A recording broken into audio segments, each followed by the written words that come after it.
여러분 주변에 이런 사람 한 명쯤 있지 않으세요? 남들이 뭐라고 하든 크게 흔들리지 않고 자기 페이스대로 살아가는 사람. 화려하지 않아도, 엄청난 성공을 거두지 않아도 왠지 모르게 단단해 보이는 사람. 그 사람을 보면서 저 사람은 어떻게 저렇게 살 수 있지? 라는 생각 해보신 적 있으세요? 오늘 그 비밀을 미래 철학으로 풀어드릴게요. 그 사람들의 공통점은 딱 하나예요. 삶의 기준이 바깥이 아니라 안에 있다는 겁니다. 우리는 태어나면서부터 외부 기준에 둘러싸여 자랍니다. 성적표, 등수, 스펙, 연봉, 외모, 점수. 이 모든 것들이 너는 얼마나 괜찮은 사람인가를 외부에서 규정하는 기준들이에요.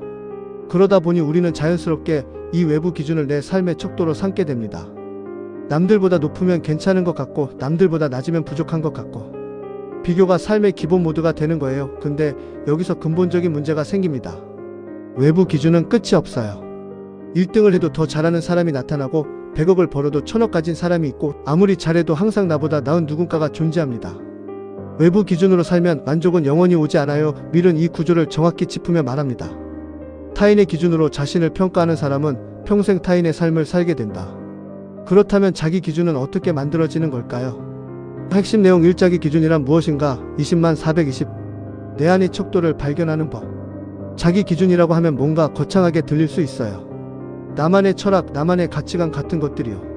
하지만 미리 말하는 자기 기준은 그렇게 거창한 게 아니에요. 아주 단순하게 시작합니다. 오늘 나는 어제의 나보다 나은가? 이 선택은 내가 진짜 중요하게 여기는 것과 일치하는가? 이 일을 하고 나서 내가 스스로 떳떳한가?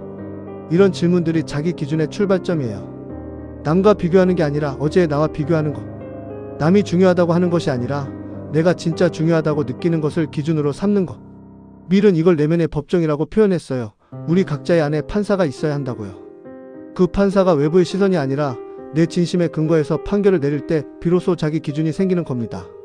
그리고 이 내면에 판사가 있는 사람과 없는 사람의 차이는 어려운 순간에 극명하게 드러나요. 외부 기준만 가진 사람은 주변의 평가가 좋지 않으면 무너집니다. 하지만 자기 기준이 있는 사람은 주변이 뭐라고 해도 내 판사가 넌 잘하고 있어 라고 말해주면 버틸 수 있어요. 이게 그 단단해 보이는 사람들의 비밀이에요. 자기 만족과 이기심은 다르다. 나를 위해 산다는 것은 이기적인 게 아니다. 여기서 많은 분들이 오해하는 게 있어요. 자기 기준으로 스스로 만족하기 위해 산다고 하면 이기적인 것 아니냐고요. 남 신경 안 쓰고 내 좋은 것만 추구하는 거 아니냐고요. 밀은 이 오해를 정면으로 반박합니다. 자기 기준으로 사는 것과 이기적으로 사는 것은 완전히 달라요. 이기심은 타인의 것을 빼앗아서 나를 채우는 거예요. 하지만 자기 기준으로 사는 건 타인에게 의존하지 않고 스스로를 채우는 거예요. 오히려 자기 기준이 명확한 사람이 타인에게도 더 건강한 영향을 줄 수 있어요. 왜냐면 자기 안이 충만한 사람은 타인에게 인정을 구걸하지 않거든요. 인정을 구걸하지 않으니 관계가 가볍고 자유롭고 진심으로 상대를 대할 수 있습니다. 밀은 말해요. 자신에게 충실한 사람이 타인에게도 진정으로 기여할 수 있다. 스스로 만족하며 사는 삶은 결국 주변도 건강하게 만드는 선택이에요. 자기 기준을 만들어가는 3가지 실천. 첫 번째, 하루를 마칠 때 외부 평가가 아닌 내 평가로 하루를 점검해보세요. 오늘 남들이 나를 어떻게 봤을까가 아니라 오늘 나는 내가 중요하게 여기는 것에 충실했는가를 물어보는 거예요. 처음엔 뭘 중요하게 여기는지조차 모를 수 있어요. 그 막막함 자체가 자기 기준이 없었다는 신호예요. 그리고 그걸 아는 게 시작입니다. 두 번째, 비교의 방향을 바꾸세요. 남과 비교하는 에너지를 어제의 나와 비교하는 데 쓰세요. 어제보다 조금 더 솔직했는지, 어제보다 조금 더 내가 원하는 방향으로 움직였는지. 이 비교는 나를 무너뜨리는 게 아니라 성장시키는 비교예요. 세 번째, 내가 스스로 떳떳한 선택을 하나씩 늘려가세요. 남이 보기에 멋있는 선택이 아니라 아무도 보지 않아도 내가 이게 맞다고 느끼는 선택들. 그런 선택이 쌓이면서 자기 기준이 단단해지고 그 기준이 삶을 버티는 힘이 됩니다. 오늘의 핵심을 정리할게요. 자기 기준으로 사는 사람들의 비밀은 특별한 능력이나 대단한 의지가 아니에요. 삶의 척도가 바깥이 아니라 안에 있다는 것, 딱 그것 하나입니다.